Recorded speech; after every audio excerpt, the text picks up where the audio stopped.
افسوس شاید حضرت اقبال نے اسی پہ لکھا تھا کہ جن کو آتا نہیں دنیا میں کوئی فن تم ہو، نہیں جس قوم کو پروائے نشیمن تم ہو، بجلیاں جس میں ہوں آسودہ وہ خرمن تم ہو، ہونے کو نام جو قبروں کی تجارت کر کے، کیا نہ بیچو گے جو مل جائیں صنم پتھر کے، تم ہی کہہ دو اکھاڑا در خیبر کس نے، شہر جو کیسر کا تھا اس کو کیا سر کس نے، میرے کعبے کو جبینوں سے بسایا کس نے، میرے قرآن کو سینوں سے لگایا کس نے، بنی نو انسان کو غلامی سے چھڑایا کس نے، تھے تو آبا وہ تمہارے ہی مگر تم کیا ہو، ہاتھ پر ہاتھ دھرے منتظر فردا ہو،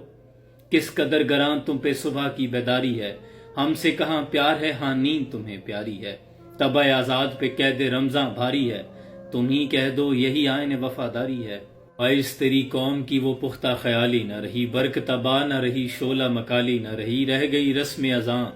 روح بلالی نہ رہی، فلسفہ رہ گیا تلقین غزالی نہ رہی، اقبال یہ دیکھ تیری قوم کا اقبال کھو گیا، ماضی تو سنہرا تھا مگر حال کھو گیا، فضاؤں میں اڑتے ہوئے وہ شاہین نہ رہے، بازوق نہ رہے، ذہین نہ رہے، پاکیزہ گر نہ رہے، بادی نہ رہے،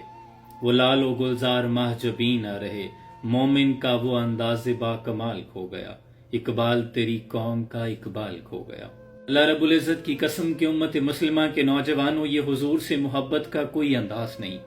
یہ حضور کی خوشنودی نہیں ہے بلکہ آپ ان کو ایذا پہنچا رہے ہیں۔ حضور سے محبت کا انداز یہ ہے کہ با وضو صبح تہجد کے وقت بیٹھو اور اپنے اہل خانہ کو ساتھ لے کر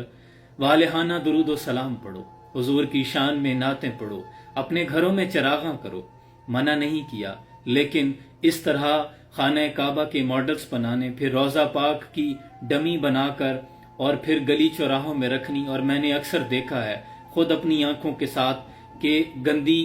نالیوں کے اوپر اس طرح کے ماڈلز بنائے جاتے ہیں جو دین کا صریحاً مذاق ہے، اور اتنی بڑی بے ادبی آپ خود کر رہے ہیں، دوسروں کو بے ادب کیسے کہیں گے؟ خدا کے لیے حضور سے محبت کو مذاق مت بنائیں۔ جن کی آمد پر گمراہی اور جہالت کے اندھیرے چھٹ گئے تھے، آپ اسی روش کو دوبارہ زندہ نہ کریں۔ حضور نے آ کر، ان کی تعلیمات نے آ کر تو اس جہان کو ان جہالتوں سے پاک کیا تھا، آپ ان کی محبت میں ایسا کیسے کر سکتے ہیں؟ یہ کیا شور و غل ہوا کہ بڑے بڑے سپیکرز پہ بیٹھ کے رات کو، پھر آپ اس رات کے لمحوں میں جب بزرگ بھی ہیں، بیمار بھی گھروں میں پڑے ہیں، اور اتنی آواز آپ نے کھولی ہوتی ہے کہ کوئی اپنی نماز بھی سلیقے سے ادا نہ کر پائے۔ اب نہیں جانتے کہ حضور کی یہ تعلیمات ہیں کہ جانوروں کو بھی تکلیف نہ پہنچے، اور آپ اپنے اہل علاقہ، اپنے اہل محلہ کو اس قدر اذیت دے رہے ہیں کہ راتوں کی نیندیں حرام کر رکھی ہیں۔ یہ تو حضور سے محبت کا کوئی انداز نہ ہوا۔ حضور کے نام پر غربا اور مساکین میں کھانا تقسیم کریں، اور حضرت واصف علی واصف فرماتے ہیں کہ حضور سے محبت کا انداز یہ ہے، میلاد منانے کا طریقہ یہ ہے کہ دوستوں سے معافی مانگیں، دشمنوں کو معاف کر دیں، کثرت سے حضور کی بارگاہ میں درود پڑھیں۔ میں تو اس بات کا قائل ہوں کہ جیسے آپ دنیا میں کسی عورت کے عشق میں مبتلا ہو جاتے ہیں تو اہل علاقہ، اہل محلہ یا رشتہ داروں کو خبر ہو جاتی ہے کہ فلاں فلاں سے محبت کرتا ہے، تو آپ کے کردار سے، آپ کے ظاہر سے، آپ کے اخلاق سے کیا لوگوں کو علم نہیں ہو جاتا کہ آپ عاشق رسول ہیں؟ ہو جانا چاہیے، آپ کو بتانا نہ پڑے کہ آپ عاشق رسول ہیں۔ اپنی ذات میں کچھ تو نکھار پیدا کریں کہ تہجد کے وقت اٹھیں، پھر گھر والوں کو اٹھائیں، سب غسل کریں، نئے کپڑوں کی استطاعت ہے تو نئے پہنیں، عید کا سا آپ کے گھر میں سما ہونا چاہیے،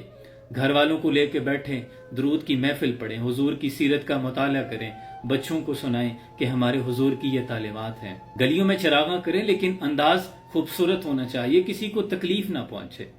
حضور کے آنے کی خوشی منانے سے انکاری نہیں، لیکن یہ روایات، یہ تو سلسلہ اس قدر بڑھتا جا رہا ہے کہ کوئی اس پہ بات بھی کرے تو آپ کفر کا فتویٰ لگا دیتے ہیں۔ میں حضور سے محبت کا انکاری نہیں ہوں، ان کی محبت اگر ہم میں نہ ہو، عشق نہ ہو تو انسان ہی نہیں ہے۔ یہ فاقہ کش کے موت سے ڈرتا نہیں، ذرا روح محمد ان کے بدن سے نکال دو۔ وہ جو اغیار ہیں وہ یہی چاہتے ہیں کہ حضور کی محبت ان کے دلوں سے نکال دو، اور اس طرح کی حرکتیں کر کے آپ ان لوگوں کے دلوں کو بیزار کر رہے ہیں جو حضور سے محبت کرنا چاہتے ہیں، اظہار کرنا چاہتے ہیں، لیکن ان حرکات کی وجہ سے وہ بیزاری کا اعلان کرتے ہیں۔ ہاتھ بے زور ہے، الہاتھ سے خوگر ہے، امتی باعث سے رسوائی پیغمبر ہے، خدا کے لیے ایسا نہ کرے۔ کاش کسی کے دل میں اتر جائے میری بات، مطمع نظر فقط اصلاح تھا، کسی کی دل آزاری ہرگز مقصود نہیں۔ سلام پہنچ